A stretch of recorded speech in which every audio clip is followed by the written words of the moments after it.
change, tout évolue, mais seuls les imbéciles ne changent pas. Cet adage vaut mieux pour les politiciens congolais ainsi que la population. Moi, c'est Maklo Shimba. Je reviens encore dans mon programme Franc-Parler sur 5 sur 5 médias. Bonjour et bonsoir. J'étais un peu absent pendant un moment parce que je voulais un peu observer ce qui s'est passé en République démocratique du Congo. Et il y a un sujet qui m'a vraiment tenu à cœur, c'est-à-dire l'affaire Moïse Katumbi. Et c'est pour cela que je suis venu un peu rapidement pour mettre le point sur les i et annoncer bien sûr mon point de vue afin de tirer quelques conclusions avec les intellectuels congolais. Comme nous le savons nous tous, il y a dans l'air l'affaire Moïse Katumbi. Il a été accusé par le gouvernement de Joseph Kabila d'avoir employé, c'est-à-dire presque 1 millier de mercenaires américains, sud-africains et quelques Congolais là-dedans, avec pour mission la déstabilisation de la République démocratique du Congo. On avait vu le ministre Alexis Ntambwe passer là-bas, faire une déclaration fracassante là-bas. Mais on a tous remarqué que malgré ce qu'il avait dit, le gouvernement, je ne sais pas si c'est une stratégie ou bien eux-mêmes ont la raison, ils n'ont pas encore montré des preuves qu'il y a encore des mercenaires au Congo, ou bien ils étaient là, comment est-ce qu'ils étaient entrés, où est-ce qu'ils logeaient, qu'est-ce qu'ils mangeaient, qu'est-ce qu'ils faisaient, et quand ou bien comment est-ce qu'ils étaient sortis de la République démocratique du Congo. Ce que l'on sait, c'est qu'on a arrêté un certain Nord-Américain nommé M. Daryl Lewis, qui est encore en prison à Kinshasa, dans la prison de Makala, et quelques Congolais. Et après recherche, on a vu que ce M. Daryl, c'est un agent indépendant. Après avoir travaillé avec le gouvernement américain dans beaucoup de pays, dont les pays du Moyen-Orient, il est venu au Congo pour prêter main forte à Moïse Katumbi, c'est-à-dire en matière de sécurité. Pourquoi? Moïse l'a même déclaré que de tous les gouverneurs qui ont cessé d'exercer leurs fonctions, tous ont gardé leurs agents de sécurité, à part Moïse, à qui on a arraché ces agents de sécurité. Pourquoi? C'est facile à comprendre parce qu'il est passé de la majorité présidentielle, c'est-à-dire du PPRD, vers l'opposition. Et après avoir regardé tout cela, moi je me suis dit que il y a des choses vraiment que nous, peuple congolais, spécialement les intellectuels, nous devons chercher à comprendre. Jusque-là, le gouvernement congolais n'a pas donné de preuves tangibles qui peuvent nous faire croire que vraiment Moïse Katumbi a fait recours à 1 millier de mercenaires pour déstabiliser la République démocratique du Congo. Et tout ce qu'on nous a donné comme preuve à propos de ce Nord-Américain, M. Lewis, on a vu que ce sont des histoires tirées de l'Internet et que tout le monde pouvait tirer. Donc, et M. Landa aussi pouvait les tirer, cette information-là. Alors, c'est ce qui nous a semblé un peu moins sérieux de la part d'un gouvernement qui se dit travailler, avoir des services de sécurité bien en place, bien équipés et qui font leur travail convenablement. À propos des mercenaires encore, moi je peux dire que, selon mes recherches personnelles, je peux dire que Moïse a utilisé les mercenaires en République démocratique du Congo, c'est une histoire. Mais il y a aussi l'histoire. Une autre, je veux dire, c'est que même le gouvernement congolais aussi, dans beaucoup de choses qu'il fait, sans même informer les Congolais, a souvent eu recours aux mercenaires américains. Alors, pour preuve, je suis tombé sur cet article qui a été rédigé au mois de juillet 2011 par un journal belge. Il y avait encore une sorte d'échauffourée. L'échauffourée, je veux dire, entre les Belges et les Congolais. Et vous voyez,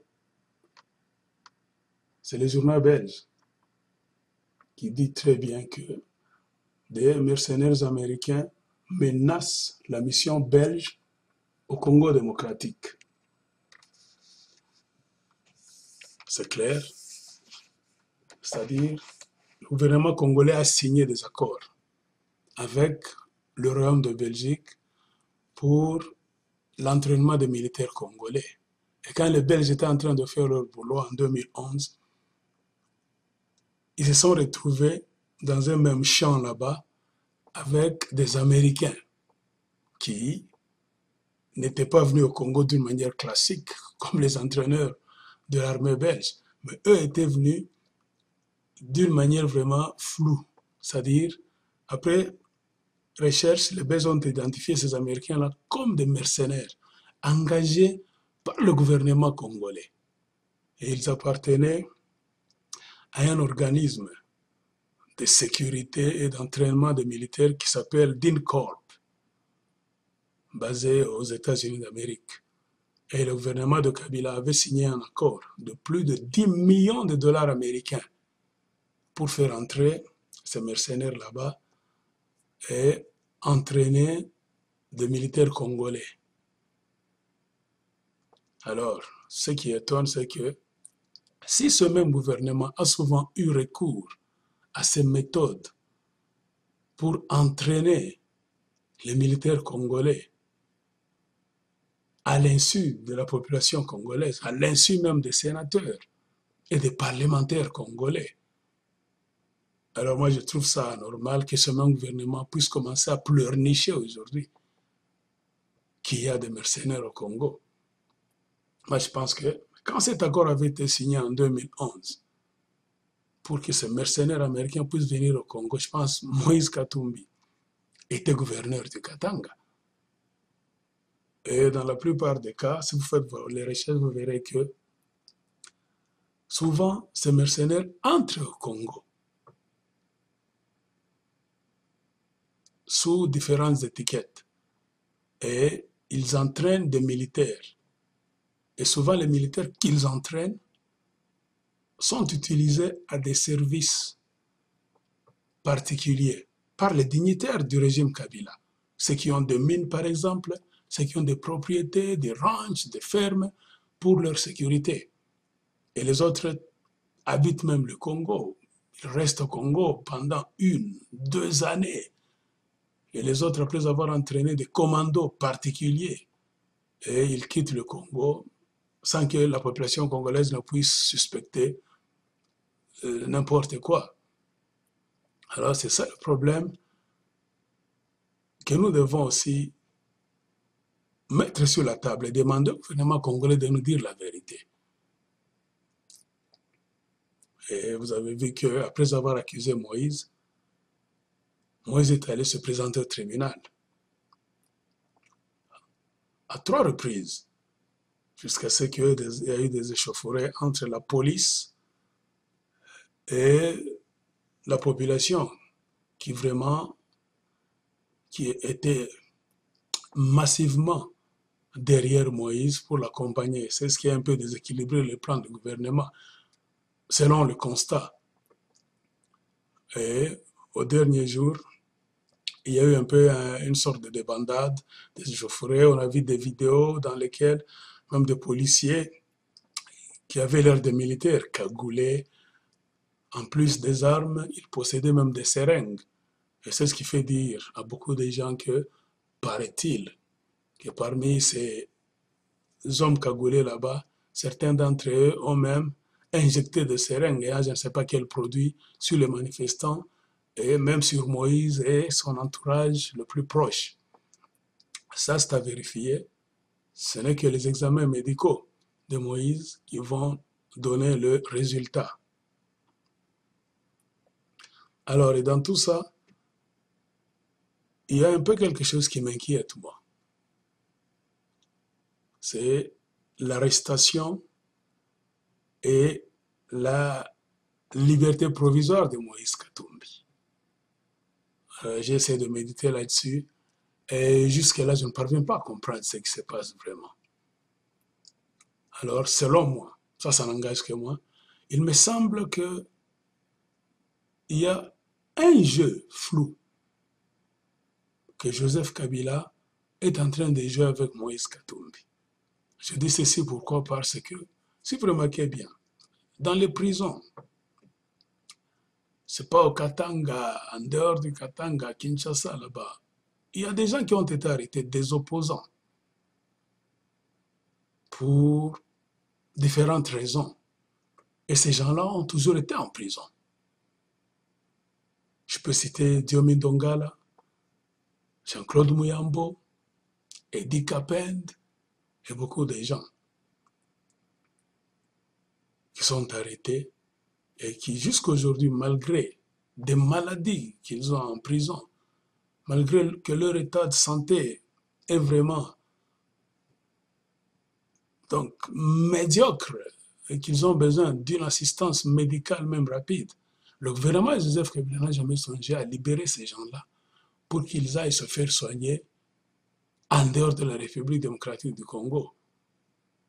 Mais ce qui m'a étonné personnellement, c'est que brusquement, après avoir dit que Moïse Katumbi était malade, malade de quoi? Parce qu'on a jeté des grenades lacrymogènes sur lui et parce qu'on suspecte qu'il y a eu des seringues qui lui ont été injectées quelque part, on voit directement le gouvernement congolais lâcher prise et autoriser à Moïse Katumbi de quitter le Congo pour aller se faire soigner en Afrique du Sud.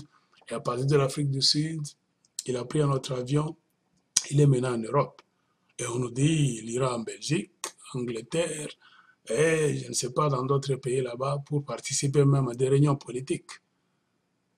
Alors, en tant qu'intellectuel qui raisonne d'une manière normale,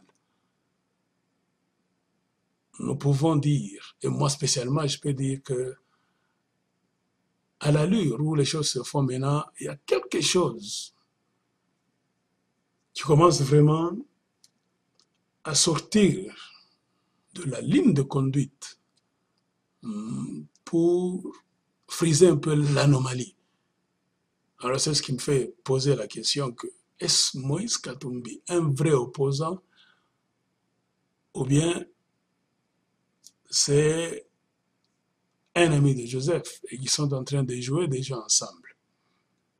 Alors j'invite aussi beaucoup d'intellectuels congolais vraiment à se reposer un peu, s'asseoir, méditer et vraiment chercher maintenant à voir clairement ce qui se passe, ce qui est en train de se passer dans la politique congolaise. Alors moi je pense que c'est un peu flou. Et j'ai peur qu'on puisse encore retourner dans le système qui existait, ou bien qui a existé dans les années 90, quand on avait l'union sacrée de l'opposition radicale, composée de grandes têtes telles que M. Etienne Tshisekedi, Nguzo Karlibonde et d'autres personnalités là-bas, qui ont bousculé Mobutu dans un coin et se sentant vraiment affaiblis et presque sur le point de lâcher prise, Mobutu a fait sortir une carte magique de son sac et après quelques jours, on a vu que l'union sacrée de l'opposition radicale était brisée. Et d'ami d'hier, Nguzo est devenu ennemi à Tshisekedi. Et le Katanga, qui était un bastion, parmi les bastions forts, avec le Kasaï, plus la ville de Kinshasa, pour bousculer Mobutu. On a vu que le Katanga a basculé dans les mains de Nguzo Karlibonde et de Kyungwa Gomoza qui est devenu gouverneur, Nguzo est devenu premier ministre. Et au lieu de combattre Mobutu, ils étaient devenus les ennemis de Tshisekedi et ça créait vraiment une sorte de déstabilisation dans la société et la population kassaïenne était vraiment déséquilibrée parce qu'il y avait la chasse à l'homme. Et Mobutu s'est reposé. Comme je l'ai dit, moi personnellement, j'ai peur que cette histoire là-bas puisse se répéter. Alors, on ne peut pas avoir foi en politique. Comme je l'ai toujours dit, la politique, ce n'est pas la religion. Moi, en tout cas, je commence maintenant à prendre les choses au plus grand sérieux. Je voudrais mettre Moïse à l'épreuve, qu'il nous prouve vraiment qu'il est opposant, parce qu'il a traîné des masses avec lui. Alors le problème qui est ici maintenant, il ne faut pas qu'il laisse ces masses là-bas dans la rue à la merci de Joseph Kabila. Il ne faut pas qu'il trahisse tous ces gens qui ont placé leur espoir en lui pour mener un combat politique, pacifique bien sûr, et populaire, un combat vraiment pesant qui fera que la majorité présidentielle et ses amis là-bas pourront vraiment être déséquilibrés et perdre si élection il y aurait dans un proche délai. Alors ça, c'est un sujet à suivre. Et dans tout ça, si vous remarquez, il y a maintenant un grand désordre. En République démocratique du Congo, on continue à parler du dialogue qui traîne toujours à avoir lieu et on voit des positions qui continuent toujours à changer dans des positions de la part des politiciens congolais. Quand on parle de l'UDPS, tantôt on va s'asseoir, tantôt on ne va pas s'asseoir, tantôt on aime ce dialogue, tantôt on n'aime pas ça. Alors, c'est ce qui continue toujours à nous inquiéter.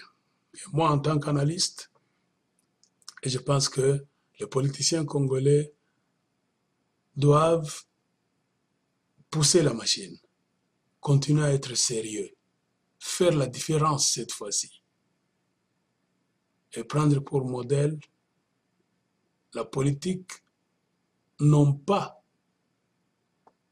donc, celle qui s'est faite dans les années 90, au temps de Mobutu. Essayer un peu de changer la donne, d'être sérieux, de placer les intérêts supérieurs de la nation en première position et essayer de libérer la République démocratique du Congo. Parce que si vous regardez, Joseph Kabila maintenant est en train de jouer beaucoup de jeux. Après avoir fait la magouille, il a créé à partir du néant, donc il a fait sortir des grands électeurs dans les provinces qui ont voté les gouverneurs. Or, la constitution congolaise ne prévoit pas que les gouverneurs de province doivent être votés par des grands électeurs. Donc, un tour magique provenant du sac de Joseph Kabila, vous avez des grands électeurs qui en réalité sont des petits groupes de gens corrompus là-bas à qui on a donné des milliers de dollars américains qui ont pesé là-bas dans des séances à huis clos pour faire passer des gouverneurs de la majorité présidentielle et du PPRD. Et ce qui est illégal. Et c'est une chose qu'il faut vraiment bannir. Il faut mettre ça de côté. C'est pour cela que nous voulons qu'il y ait élection et un gouvernement responsable pour faire table rase de toute cette aventure. Et Kabila ne s'arrête pas là-bas. Il est en train d'étouffer dans l'œuf. Donc, toute manifestation qui est antigouvernementale, anticabiliste. Et vous avez vu récemment les manifestations de Goma. C'était vraiment des manifestations fortes et un coup de chapeau à la population de Goma qui a montré qu'ils vivent dans l'est du Congo, dans la zone la plus dangereuse, dans la zone où se passent des massacres chaque fois. Et ils avaient raison de s'élever pour exprimer leur désarroi, leur regret, leur déception, leur abandon par le gouvernement de Kabila. Et on a vu un gouvernement sourd qui, au lieu d'écouter ce que la population demande, de donner à la population ce qu'elle veut, c'est-à-dire la sécurité d'abord. Ce gouvernement s'est pris maintenant à boucher, c'est-à-dire à barrer cette population là-bas pour qu'elle ne puisse pas s'exprimer, et ce qui a créé un peu un désordre.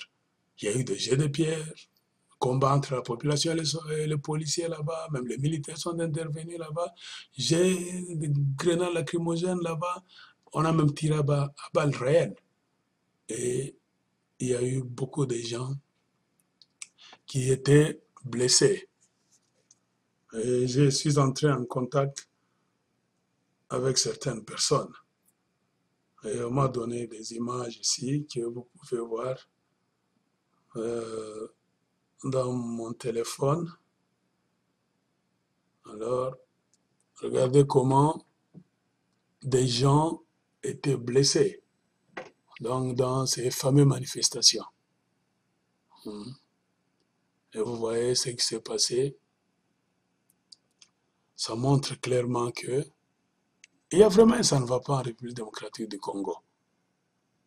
Et nous demandons au gouvernement de cesser la tête dure et d'écouter la voix des Congolais pour essayer vraiment d'arranger les choses. Mais malheureusement, on a des présidents qui n'apprennent jamais des leçons. Kabila est là, il sait très bien comment Mobutu était l'enfant chéri des Américains.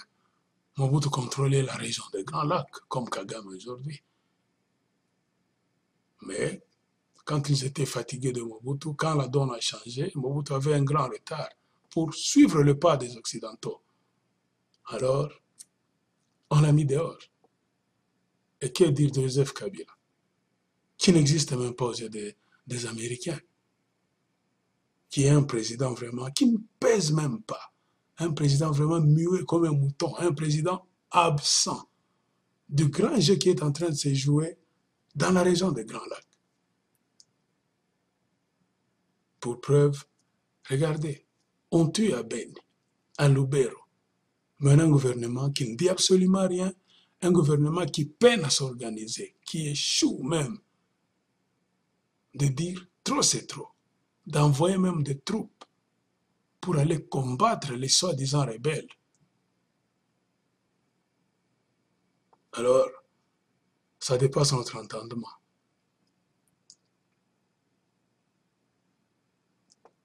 Ça, c'est grave. Quand on tue des gens sur le sol d'un pays et qu'on a un président qui ne dit absolument rien, et nous attendions à ce que le président, selon la Constitution, celui le garant de la Constitution d'abord, est l'homme qui doit pourvoir donc le peuple congolais avec la sécurité. Et il ne fait absolument rien. Et on a vu que la population de Beni et de Lubero, la société civile, s'est réunie. Ils ont écrit même un mémo qu'ils ont lu, demandant à ce que même le QG de l'armée congolaise soit même transféré, soit à Goma, à Beni ou bien à Lubero. Donc le haut commandement militaire là-bas, le QG de haut commandement militaire, doit être transféré de Kinshasa dans la zone rouge, là où on tue les Congolais tous les jours, pour nous montrer que vraiment le gouvernement en place est là pour donner la sécurité au peuple congolais. Mais rien n'est fait. Et ce qu'on voit, ils sont là dans des salles climatisées, comme le PPRD a organisé une réunion récemment là-bas. Ils sont là, en train de boire, je ne sais pas, leur liqueur là-bas, assis très bien, et on voit des gens en train de poser des questions aux dignitaires du PPRD. Oh, nous sommes en train de parler de la crise de Beni et Lubero, les massacres, les gens posent des questions. Et après ça, on a vu les parlementaires qui d'habitude traitent ouvertement d'autres dossiers. Mais quand il s'agit de traiter donc le dossier des massacres de Beni, ils ont préféré le faire à huis clos, c'est-à-dire entre eux. Et on ne sait pas si ils se sont parlé. Alors on peut leur poser la question, vous avez peur de quoi? Qu'on sache quoi? Car tout est clair. Ce qui se passe dans l'Est de la République démocratique du Congo est vraiment clair.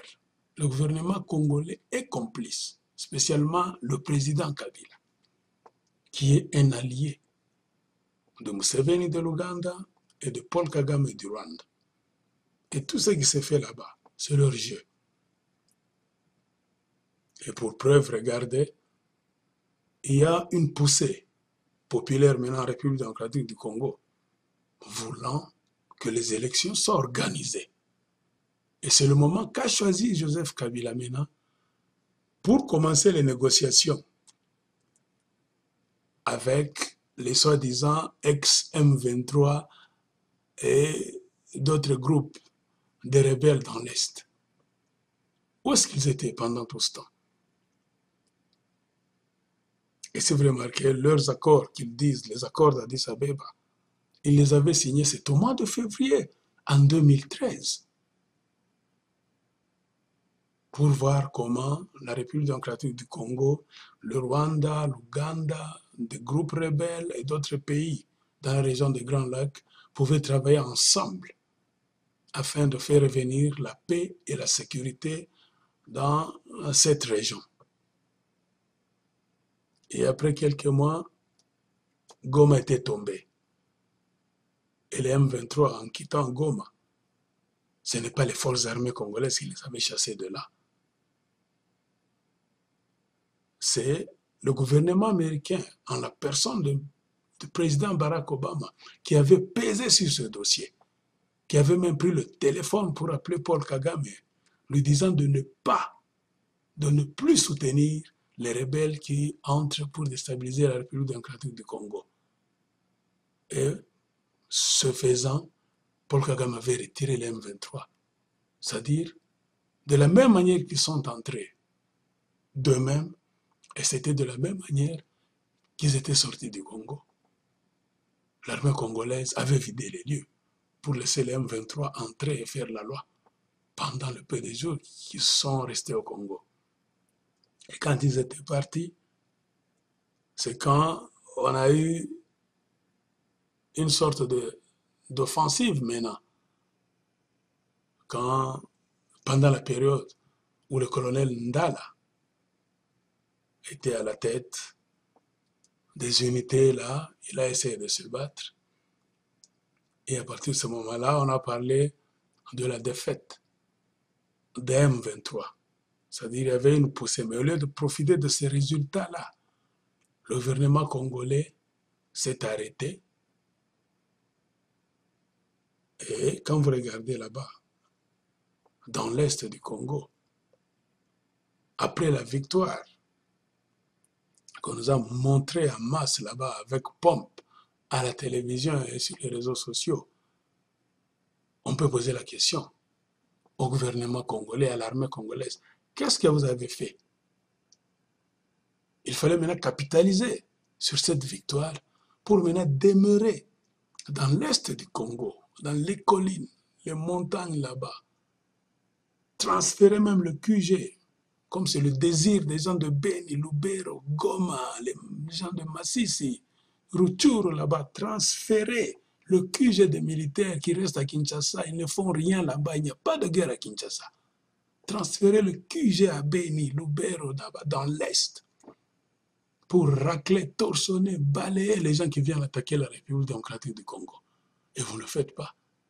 Vous avez relâché encore la prise et vous avez donné le temps aux ex-rebelles de M23 de respirer ce qui était resté vivant et de se réorganiser encore au Rwanda et en Ouganda. Et aujourd'hui, ils reviennent encore s'imposer et vous commencez maintenant à vous asseoir avec eux pendant la période des élections.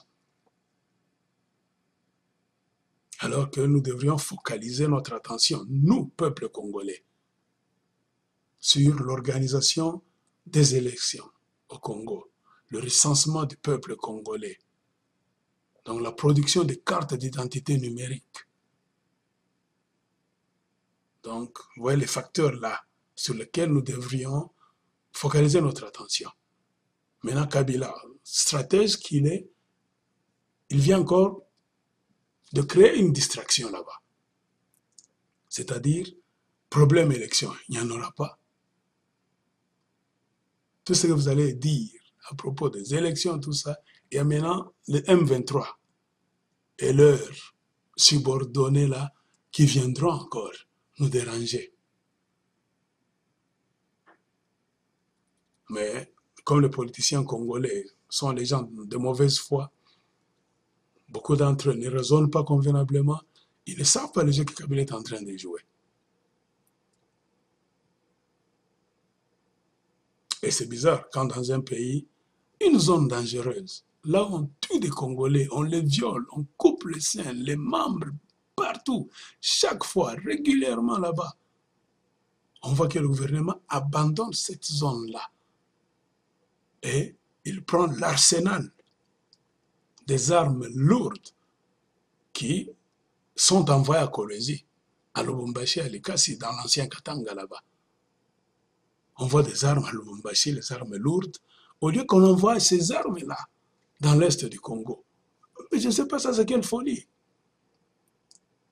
Et tout ça, c'est ce qu'on appelle des calculs politiciens. Et la réalité devant tout ça, c'est que Kabila sent déjà qu'à l'allure où vont les choses, il y aura un soulèvement populaire, tôt ou tard. Et je ne sais pas si dans son plan, il est en train de viser, il est en train de planifier, je veux dire, de fuir pour aller résider dans une partie de l'ex-Katanga. C'est pour cela qu'il est en train de cheminer l'arsenal lourd là-bas d'avance qui va lui servir, je ne sais pas, de faire sa protection ou bien de créer une rébellion là-bas. Et c'est ce qui est bizarre.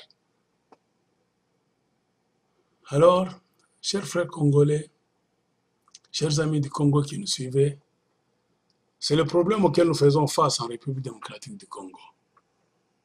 Et je pense que nous demandons au gouvernement congolais d'être sérieux. Car on sait que vous avez l'habitude d'attacher trop d'importance à des futilités. Et quand il y a des sujets sérieux auxquels il faut vraiment prêter attention, vous ne le faites pas. Vous avez eu vos ministres là-bas qui ont commis des bêtises en la personne du ministre Enoch, c'est pas Ruberanga là-bas, Ruberangabo, tout ça. Un Rwandais tout fait. On ne sait pas comment, par quelle magie il s'est retrouvé dans le gouvernement de Kabila là-bas. En tant que vice-ministre, là, on l'a vu en train de se masturber, en train de se filmer, en train de se masturber.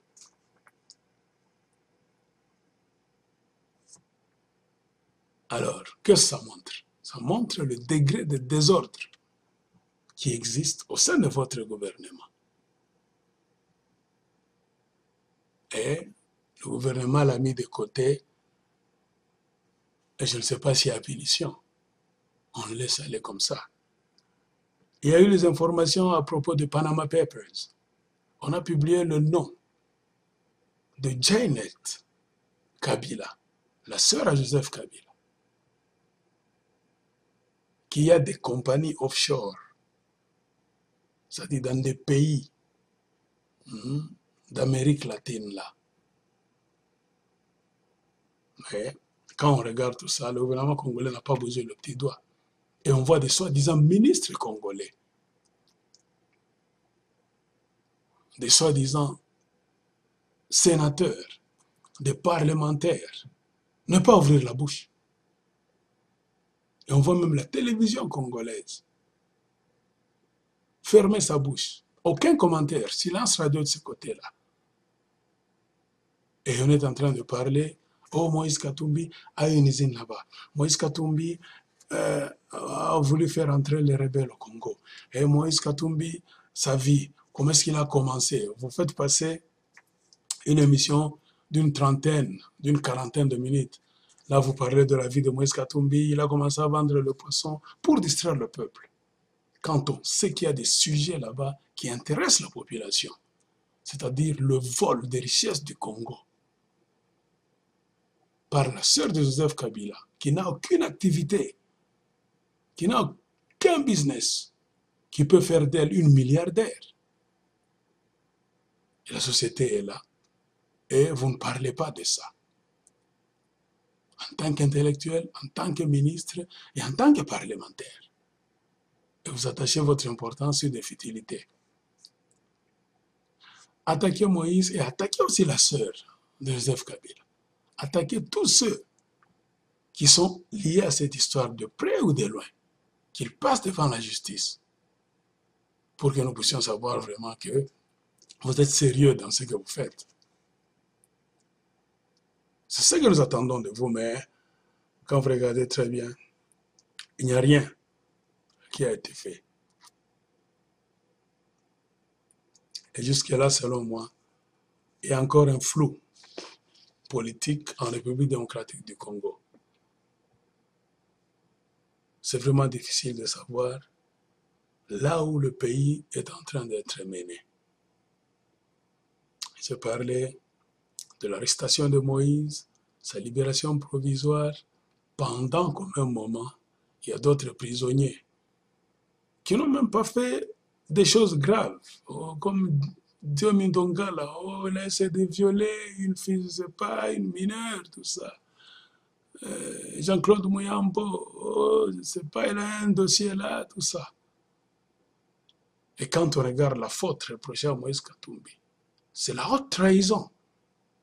Quand tu fais entrer un groupe de mercenaires, selon les dires du gouvernement, pour déstabiliser le pays, c'est la haute trahison. Et c'est un problème très sérieux. Quand tu es arrêté, on ne peut pas te relâcher pour aller te faire soigner à l'étranger. On doit te garder là. Tu dois être soigné dans des cliniques gardées par des militaires d'élite du pays. C'est-à-dire, on doit t'amener à l'hôpital avec menottes, surveillé par des militaires bien armés, car tu représentes un très grand danger pour la République. Mais curieusement, ce n'est qu'au Congo où un homme qu'on accuse de haute trahison, d'employer des mercenaires qui veulent renverser le pouvoir de Joseph Kabila, il tombe malade, je ne sais pas, sous l'effet des grenades lacrymogènes, je ne sais pas s'il a été piqué par quelques seringues là-bas d'un militaire, bien un policier cagoulé, on le laisse sortir encore. Et s'il ne revenait pas, quelle garantie avez-vous que Moïse va revenir? Si c'est sérieux le problème. Et s'il revenait encore? Alors vous voyez qu'à partir de ce que vous êtes en train de faire, moi je pense qu'il y a quelque chose qui vient de changer, même dans l'esprit des Congolais. De sérieux que le problème était, on voit maintenant qu'il y a un jeu qui est en train d'être joué. Et personnellement, je demande au peuple congolais d'être maintenant très vigilant, très souple, de ne pas être fanatique, de ne pas être les gens, donc être derrière les gens en désordre, de checker tout fait, tout acte, toute parole de politicien.